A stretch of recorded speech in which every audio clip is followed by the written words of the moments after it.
Yeah. Please tell me that I can't, that I won't, that I fail, that I'll never make it out, yeah. On va peut-être aussi parler des raisons avant le match, parce que on voit clairement que notre équipe n'est pas prête.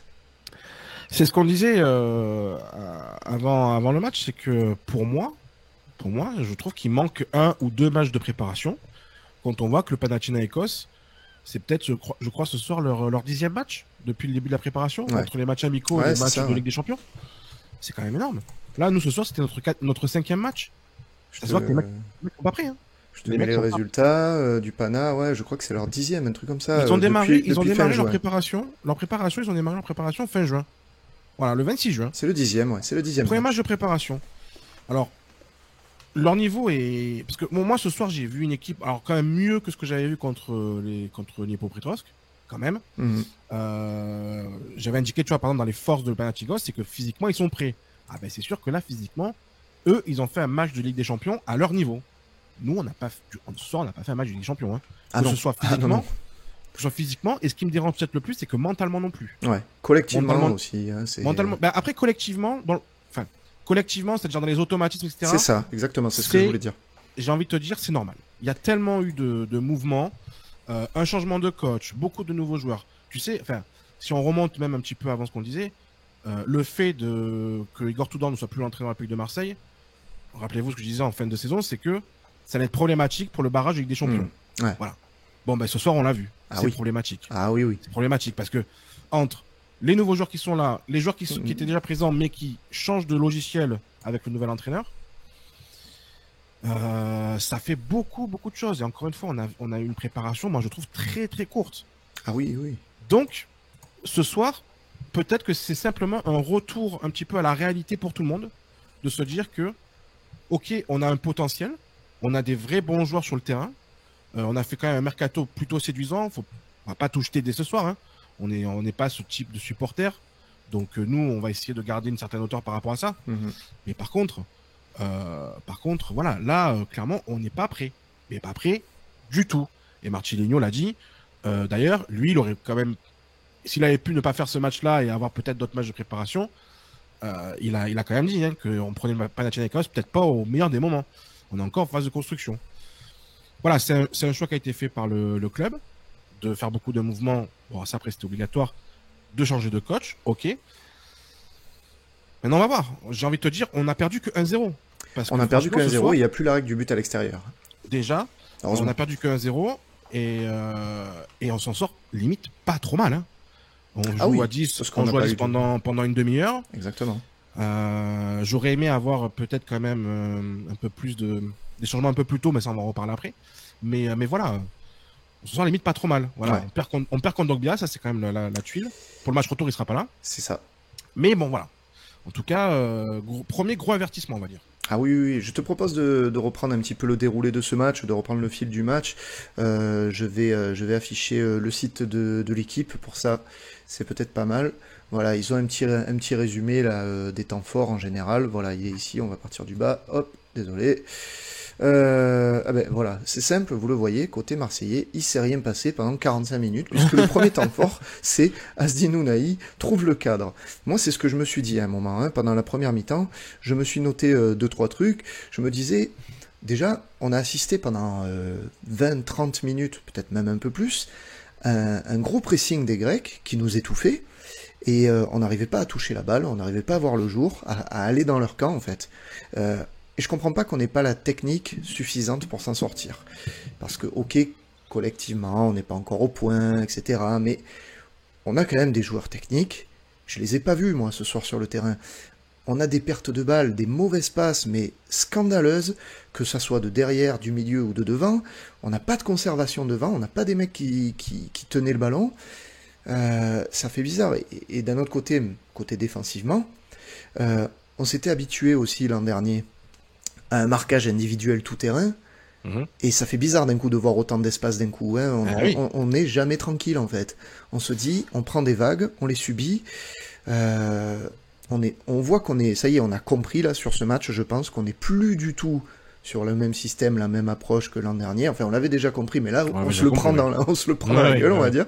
Parce que voilà, tu vois qu'il n'y a plus de pressing, il n'y a plus de marquage, marquage individuel tout terrain. Et c'était des choses, mine de rien, que l'on appréciait quand même, côté Tudor. Après, ce qu'il faut voir, c'est que les principes de Tudor sont plus facilement applicables et plus rapidement que les principes de Marcelinho. Oui. Un marquage individuel, c'est pas bien compliqué. T'as un mec, tu le gardes, voilà, tu marques. Donc, après, il y a des travaux de récupération, des travaux de couverture, etc. Mais globalement, c'est quand même simple. Là, on change quand même vraiment de logiciel. On passe sur une défense à 4, un 4-4-2, donc on a 2 devant. Voilà, il y a beaucoup de choses. Moi, si on doit prendre déjà un petit peu les raisons, on va dire footballistiques, parce qu'on en a parlé d'abord de la préparation, mais si on doit parler vraiment des raisons footballistiques de cette défaite, le travail qui a été effectué devant par les joueurs, on va dire offensifs, est plus qu'insuffisant. Plus qu'insuffisant. Clairement. Je mettrais surtout d'ailleurs Aubameyang, Ndiaye et Sarr. Pour moi, Unai encore a fait un peu plus de taf, même s'il a encore la tendance à beaucoup trop garder la balle, mais je l'ai trouvé plutôt pas mal, même techniquement ça allait. Ndiaye, des 3, pour moi, c'est le moins pire, très clairement, parce qu'il a quand même réussi à avoir un jeu de haut but assez intéressant. Il a réussi à se retourner quelques fois, donc c'était plutôt pas mal. J'ai trouvé Aubameyang inexistant, c'est-à-dire que si c'est Vitinha qui fait le match d'Aubameyang, il a été trop il se prend des sauts de merde sur les réseaux, donc c'est violent. Clairement. Et Ismaïla Sarr, moi je suis désolé, mais on l'a pas vu. Je l'ai pas vu. On l'a pas vu. Le Muge, il a fait mieux en un quart d'heure que Sarr en 75 minutes. C'est vrai. Donc voilà. Après, encore une fois, on en revient aussi à se dire que Ndiaye et Sarr sont 2 joueurs de Championship. Premier match de Ligue des Champions, premier match officiel. Voilà, c'est compliqué. Mais on l'avait dit, quand on parlait de la hype autour de certains. Voilà. On dit pas que ce sont des mauvais joueurs, on dit simplement que là, on leur demande en l'espace de quelques jours de passer de la Championship à un match de Ligue des Champions. C'est pas la même. Voilà, c'est pas la même. Et le Panathinaikos, même si c'est une équipe à peine correcte, parce que je continue à penser que c'est une équipe à peine correcte, franchement, ils ont fait un match de Ligue des Champions. Voilà. Le couteau entre les dents, ils y sont allés, quoi. Ah oui. Donc voilà, c'est compliqué. Et c'est vrai que voilà, si on revient sur le point purement footballistique, effectivement, le travail offensif n'a pas été suffisant, que ce soit à la conservation, avoir une vraie solution pour pouvoir sortir la balle proprement, parce que les milieux de terrain, si devant t'as personne pour garder le ballon, c'est compliqué. Rapidement, le pressing, en fait, tu le subis. Donc moi, c'est vrai que je mettrais plus la faute sur les mecs offensifs que finalement les milieux de terrain qui ont réussi à faire un peu ce qu'ils ont pu. Et défensivement, nous, ça allait. Moi, le seul, effectivement, que j'ai pointé du doigt très rapidement au niveau de sa relance technique, c'est Klose, qui, lors des 20 premières minutes, n'a pas réussi une seule passe. Après, il s'est un peu repris, mais les 20 premières minutes, c'était la cata. Je crois qu'il a perdu quasiment l'intégralité de ses ballons. Tous ses ballons, il les a perdus, et ça a apporté des premières actions compliquées. Après, ça allait un peu mieux. Mais voilà. Donc, ouais, il y a beaucoup de travail. Il y a beaucoup de travail et on voit clairement qu'on n'est pas prêt. On a une équipe qui a 0 automatisme en fait. Même les touches étaient compliquées, je trouvais parfois. Tu voyais la touche à un moment de Lodi qui fait la touche longue à un moment dans la surface des Grecs. Je dis mais qu'est-ce que c'est quoi. Enfin, on met 1 heure à la jouer, il y a personne qui propose de solution. Enfin, le moindre enchaînement de 2-3 passes, c'était compliqué. On a une équipe qui n'est pas prête, tout simplement. Donc c'est vrai que comme tu l'as dit, les matchs de prépa en plus, ça aurait été essentiel, et peut-être que ça aurait été intéressant d'affronter peut-être de meilleures équipes aussi dans la prépa, parce que tu as affronté quand même des équipes très très en dessous de ton niveau, et du coup tu les joues comme des matchs d'entraînement en fait. C'est la question qu'on peut se poser un peu. C'est la question qu'on peut se poser. Est-ce que notre préparation finalement elle n'est pas à la hauteur d'une préparation pour jouer des barrages de Ligue des Champions? Moi j'ai tendance aujourd'hui à le penser, et très clairement, peu importe ce qui va se passer au match retour, même si on passe, etc. Pour moi, la préparation, elle n'est pas au niveau d'une préparation pour jouer les barrages de Ligue des Champions. Donc ça, pour moi, c'est une erreur du club, dans la globalité. Ne pas avoir mis en place une préparation vraiment au niveau. Alors que tu sais bien en avance que tu vas avoir ces rendez-vous. Évidemment. Tu le sais depuis le mois de mai. Donc, Tu le sais depuis le départ. Je ne comprends pas, moi, pourquoi on a fait si peu de matchs amicaux. Pourquoi on a repris si tard? Voilà.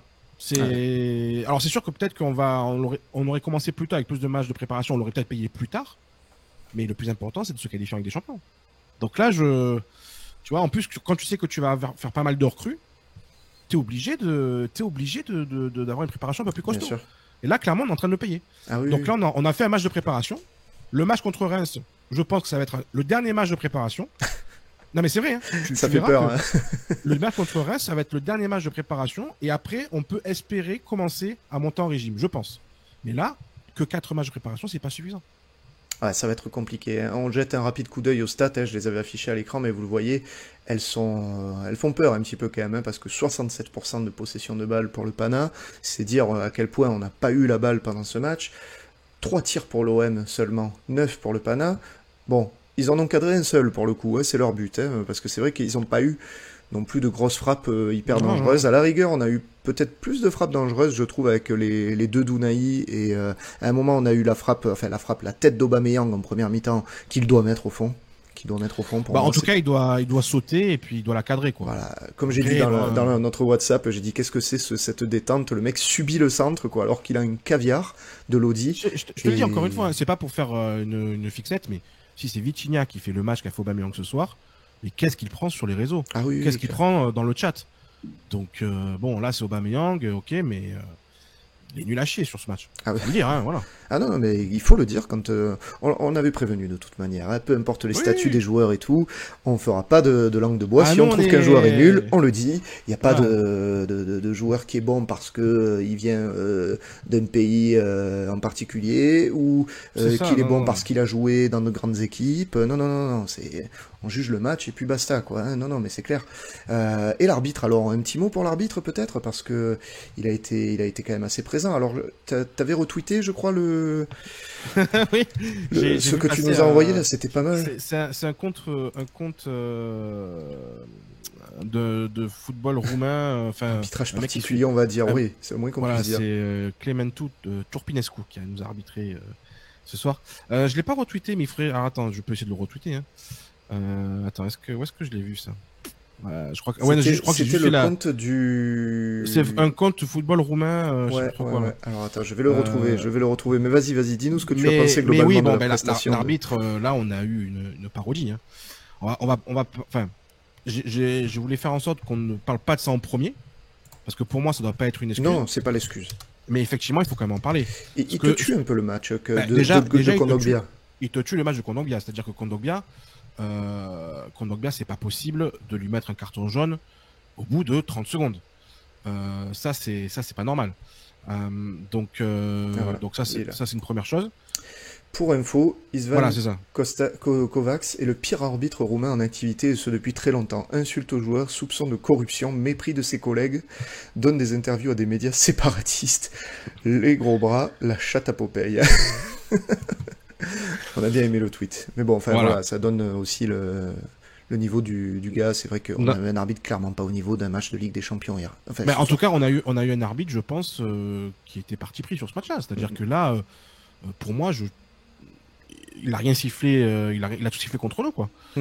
Il a mis des cartons au Panathinaikos lorsque c'était vraiment flagrant, c'est-à-dire un plaquage sur Kondogbia ou je sais pas trop quoi, tu vois.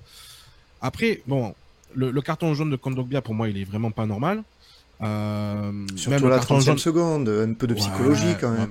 Voilà. Franchement, c'était Clément Turpin, quoi. Le même. Oui, c'est ça.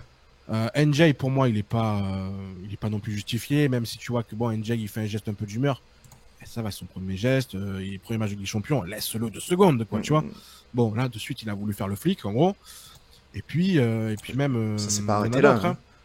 Il y en a d'autres, même toutes les petites fautes pas sifflées, alors que Panathinaikos, tout est sifflé pour eux. La première mi-temps, c'est vraiment... La faute sur ça, elle est belle quand même. La faute sur ça, même sur Unai, il y a beaucoup de choses. Même la faute sur le Muge à la fin, là, je me dis, ça se siffle aussi. Donc voilà, bon, ça fait partie du folklore, on va dire, de ce match. Ouais. Mais ça fait longtemps que j'avais pas vu un arbitrage comme ça maison en Coupe d'Europe, sur les coups dans les années 90, quoi. Vraiment, incroyable. C'était assez violent, quoi. Donc bon, on peut se dire que encore une fois, on perd que 1-0. tout est encore possible, hein, Mhm. pas non plus tout dédramatiser. Tout est encore possible, mais c'est vrai que ce soir, ça a été une souffrance, quoi. On a une question de Tibet qui nous dit qui vous mettez à côté de Rongier au match retour? Alors déjà, tu es parti du principe du coup que ce sera pas Verretou.